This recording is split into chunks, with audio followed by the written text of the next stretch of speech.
രാഷ്ട്രീയ രംഗത്തെ വേറിട്ട പരീക്ഷണത്തിന്റെ സ്വാഭാവിക അന്ത്യമാണ് 2020യുടെ NDA പ്രവേശനം. അരാഷ്ട്രീയവാദമുയർത്തി സംഘപരിവാറിന് കളമൊരുക്കുകയാണ് സാബു ജേക്കബ് എന്നാണ് വിമർശനം. തനിച്ചു വളരാൻ കഴിയാത്ത സ്ഥലങ്ങളിൽ കോർപ്പറേറ്റുകളെ കൂടെ നിർത്തി വളരാൻ ശ്രമിക്കുന്ന BJPയുടെ പരീക്ഷണമാണ് 2020 എന്ന് CPIM മുമ്പേ ആരോപിച്ചിരുന്നു. മുഖ്യധാര രാഷ്ട്രീയ പാർട്ടികളുടെ പ്രവർത്തന ശൈലിയെ അടിമുടി വിമർശിച്ചായിരുന്നു കമ്പനി മുതലാളി 2020 ആരംഭിച്ചത്. തെരഞ്ഞെടുപ്പ് രാഷ്ട്രീയത്തിലേക്കില്ലെന്നും ജനസേവനം മാത്രമാണ് ലക്ഷ്യമെന്നുമായിരുന്നു ആദ്യ പ്രഖ്യാപനം. പിന്നീട് അത് മാറ്റിപ്പറഞ്ഞ് ഇലക്ഷനിൽ മത്സരിച്ചു. എല്ലായ്പ്പോഴും CPIM-ഉം പിണറായി വിജയനുമായിരുന്നു കമ്പനി ഉടമയുടെ മുഖ്യശത്രു. സംഘപരിവാറാണ് 2020ക്ക് പിന്നിലെന്ന് തുടക്കം മുതൽ CPIM നേതൃത്വം ഉന്നയിച്ചിരുന്ന ആക്ഷേപമാണ്.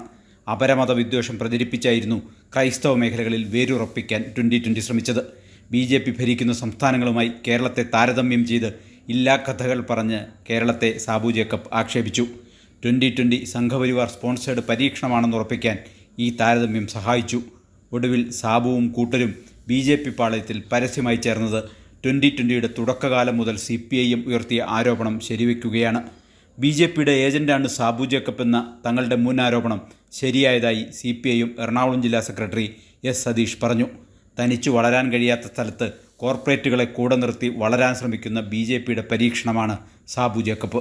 യഥാർത്ഥത്തിൽ BJPയുടെ ഏജന്റാണ് സാബു ജേക്കബ് എന്നുള്ളതാണ് യാഥാർത്ഥ്യം.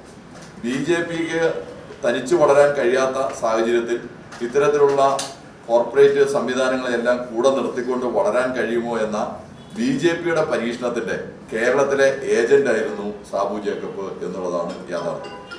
ഒരു ജനാധിപത്യ രാഷ്ട്രീയ പാർട്ടിയുടെ സ്വഭാവം 2020ക്ക് തുടക്കം മുതൽ ഉണ്ടായിരുന്നില്ലെന്ന ആക്ഷേപമുണ്ട്. കമ്പനി മുതലാളിക്ക് തൻ്റെ ജീവനക്കാരെ പോലെയായിരുന്നു 2020 ജനപ്രതിനിധികളും അണികളും. പഞ്ചായത്ത് ഭരണം തൻ്റെ വ്യവസായത്തിൻ്റെ വളർച്ചയ്ക്കായാണ് കമ്പനി മുതലാളി ഉപയോഗിച്ചതെന്നും പരാതി ഉയർന്നു. ബിസിനസ് വ്യാപിപ്പിക്കുക എന്നതാണ് BJP സഖ്യത്തിലൂടെ സാബു ലക്ഷ്യമിടുന്നതെന്ന് PV ശ്രീനിജൻ MLA ആരോപിച്ചു. കേരളത്തിലെ ഗ്രാമങ്ങളിൽ ഒരു രാഷ്ട്രീയ പ്രസ്ഥാനം ഉണ്ടാക്കാൻ ശ്രമിച്ച സാബു ജേക്കബ് ഇന്ന് അതെല്ലാം പറഞ്ഞതിൽ നിന്ന് എല്ലാം U-ടേൺ തിരിഞ്ഞ് വർഗീയ പ്രസ്ഥാനങ്ങളോടും സംഘപരിവാർ സംഘടനകളോടും രമ്യതപ്പെട്ട് അദ്ദേഹത്തിൻ്റെ കച്ചവട താല്പര്യം മാത്രമാണ് ഇതെന്നുള്ള കാര്യത്തിൽ യാതൊരു സംശയമില്ല. ഒടുവിൽ നടന്ന തദ്ദേശ തെരഞ്ഞെടുപ്പിനെ 2020 നേരിട്ടത് വൻതോതിൽ പണമൊഴുക്കിയായിരുന്നു. അസാധാരണമായ ധനസ്രോതസ് സംഘടനയ്ക്ക് പിന്നിലുണ്ട് എന്ന സംശയവും അന്നുയർന്നു. അത് ശരിവെക്കുകയാണ് 2020യുടെ NDA പ്രവേശം. സാലി മുഹമ്മദ്, കൊച്ചി.